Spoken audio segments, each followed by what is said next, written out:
I'm getting married next year to my fiancé, and while I've been part of a close-knit group of 6 girlfriends since college, I've recently been feeling a bit left out. I noticed my friends didn't throw me the same celebrations they did for each other. Slowly, they started dropping out of my bachelorette party, and some even hinted they might not stay for my wedding reception. To top it off, when they decided to band together to get me an air fryer costing only $40 as a group gift, I couldn't help but feel disrespected after all I've done for them over the years. Throwaway because I know my friends use Reddit. I, 38-year-old female, am marrying my fiancé, 38-year-old male, next year. I'm the last of my friends to get married, and honestly, I'd made my peace with being single and getting a dog before I met my fiancé. I am part of a group of 6 girlfriends who have all known each other since college. We've been through everything together: breakups, holidays, weddings, babies, promotions.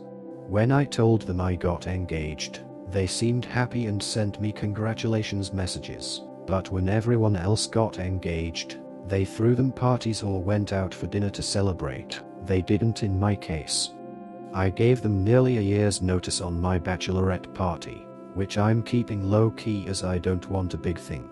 We're going for dinner and drinks at one of my favorite restaurants in our city.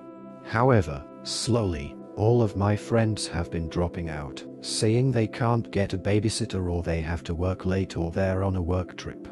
I've obviously invited them all to the wedding as well, which again is a small affair, and one has already messaged the group chat, saying she's not sure she can get a babysitter for that day.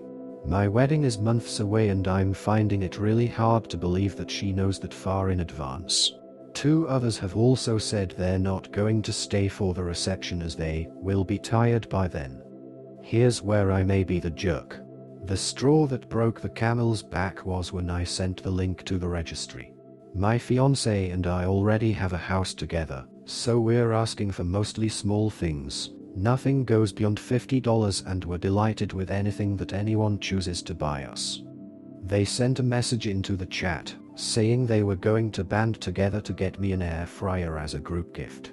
It costs $40, so I was a bit surprised that they seemed to be chipping in about $8 each.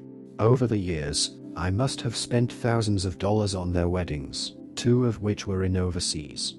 I have attended dinners and brunches to celebrate their job promotions and bought gifts for their babies, all the while feeling terrible about myself, watching my friends celebrate the happiness I never thought I'd get. I sent a message just asking for clarification if it was all of them buying it together, and one replied asking if I was calling them cheap, and then there has been dead silence since. That really wasn't my intention, but it really feels like because I'm lost, they're just over having to do these events, and it's really feeding into my insecurity at getting married so late. But they do have legitimate reasons for these things. They all have lives and kids and maybe not as much money as when we were a bit younger, and maybe I'm just letting my insecurities get in the way. So, Reddit, am I the jerk? Update the next day. Hi everyone. I didn't think I would have an update to give, but I wanted to repay everyone's kindness. Some people said some really lovely and helpful things. First off, I wanted to clarify a few questions that were asked. I didn't care at all what they bought us as a gift. I didn't care if they got us a gift at all. It was never about the air fryer. I really wasn't calling them cheap. I was just clarifying if it was coming from all of them. I also didn't ask if they were getting us a gift. They brought this up themselves. I couldn't put my finger on why it made me feel a bit weird. I think the word I was searching for was disrespect. Someone said an $8 gift is worse than no gift, and I think that's the heart of it. The money issue came up as well. As far as I know, all of my friends are fairly solvent. We all work in the finance field, mostly as accountants. 3 are very senior in their firms and all of their husbands have good jobs. But we never discuss money, and I know kids and the cost of living is high at the moment, so I'd never want to assume anyone's financial status, but everyone seems okay. The other issue was a lot of people asked how often we see each other, and the answer is quite regularly. We made a pact years ago to meet up at least once a month, no matter how crazy life gets, and we've mostly been able to stick to that. The six of us usually meet for Sunday brunch. Apart from that, I live in the same neighborhood as two of them, so we do dinner occasionally and parties for their kids, etc. Are a must. The last question was my wedding isn't child-free and is in our city. I love kids, and my friends' kids are surrogate nieces and nephews to me, and they are all invited. The friend who said she couldn't find childcare said she didn't want to bring her kids because she said weddings are easier without them. Lastly, some suggested they don't like my fiancé.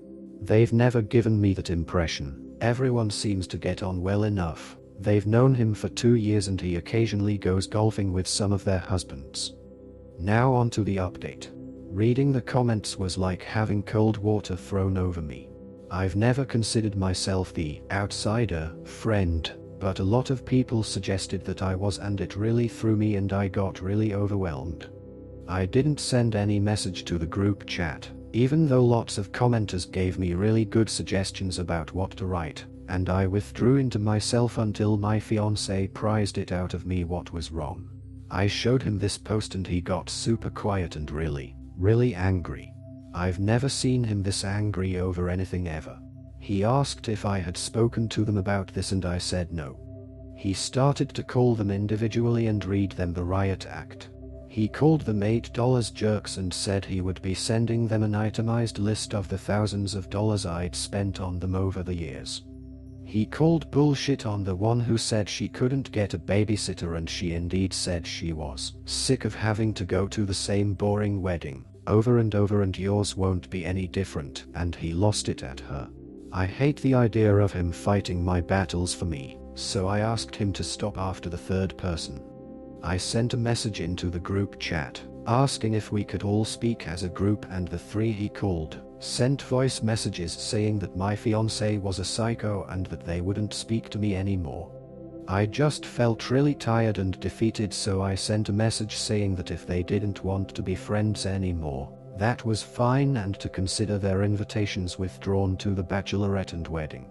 No one has replied, so I guess we're done. I suppose I'm better off, but I don't feel that way. I just feel numb and sad. They've been such a big part of my life for so long, and I really feel the loss, and I'm so sad I won't see their kids anymore. Some of them refer to me as auntie, and it's making me cry that I won't see them grow up. My fiancé has apologized for rushing in and for not asking me how I wanted to handle it, and I've accepted. We're good and I am looking forward to our life together. I mostly wanted to say thank you to the kind Redditors that showed me the light about this and offered congratulations on our wedding and even offered to buy us a gift. I've never watched Sex and the City, but I'll watch the episode some people mentioned. It seems like I'll relate. I'll delete this post soon. I just want to put this behind me now. In the end, Op realized that while she had invested years of friendship and support into her group, those same friends weren't willing to put in the same effort for her.